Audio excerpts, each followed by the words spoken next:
Thiruvananthapuram medical college urology വിഭാഗം മേധാവി doctor ഹാരിസിന്റെ ഫേസ്ബുക്കിലൂടെയുള്ള വെളിപ്പെടുത്തൽ ആരോഗ്യവകുപ്പിനോ സർക്കാരിനോ ഒന്നും അറിയാത്ത കാര്യമൊന്നുമല്ല. അദ്ദേഹം പറഞ്ഞത് 100% സത്യസന്ധമായ കാര്യങ്ങളാണെന്ന് ബോധ്യമുള്ളതുകൊണ്ടാണ് DME ഡോക്ടർക്കെതിരെ തിരിഞ്ഞത്. DMEക്ക് പിന്നിൽ പാറ പോലെ ഉറച്ചു നിൽക്കുന്നതാകട്ടെ സർക്കാരും. ഹാരിസിന്റെ വെളിപ്പെടുത്തൽ ആരോഗ്യ രംഗത്തെ തന്നെ നാണം കെടുത്തിയെന്നും അതിനാൽ അദ്ദേഹത്തോട് വിശദീകരണം ചോദിക്കുമെന്നുമാണ് DME പറഞ്ഞിരിക്കുന്നത്. മറ്റ് വകുപ്പ് മേധാവികൾക്ക് ആർക്കും പരാതിയൊന്നും ഇല്ലല്ലോ എന്നും അദ്ദേഹം കൂട്ടിച്ചേർത്തു. മറ്റ് വകുപ്പ് മേധാവികളുടെ മൗനമാണ് ഇവർക്ക് ഇതൊക്കെ കാണിക്കാനുള്ള ലൈസൻസായി മാറുന്നത്.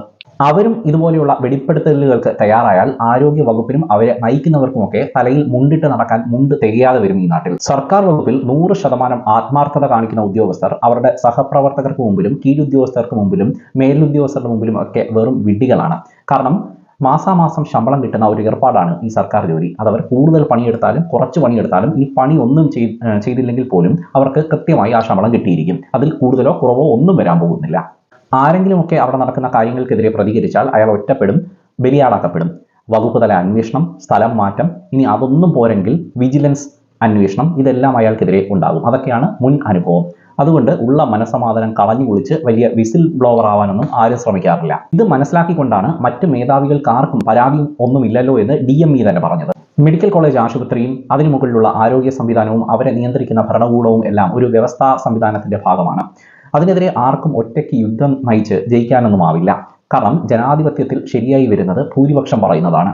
എന്നിരുന്നാലും ഡോക്ടർ ഹാരിസിന്റെ ഒറ്റയാൽ പോരാട്ടം വിഫലമാകില്ല. കാരണം ജനങ്ങൾക്ക് വേണ്ടിയാണ്, രോഗികൾക്ക് വേണ്ടിയാണ് അദ്ദേഹം ശബ്ദിച്ചത്.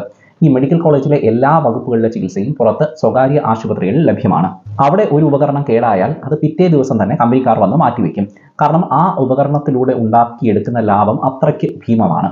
മെഡിക്കൽ കോളേജിൽ ഏപ്രിൽ കേടായ ഒരു ഉപകരണം ജൂലൈ ആയിട്ടും അത് റെഡിയായിട്ടില്ല എന്നുണ്ടെങ്കിൽ ആർക്ക് എന്ത് ചെയ്യണം? നിലവിൽ ഏറ്റവും നല്ല ചികിത്സ കിട്ടുന്ന ഇടമാണ് മെഡിക്കൽ കോളേജുകൾ എന്ന കാര്യം മറക്കുന്നില്ല.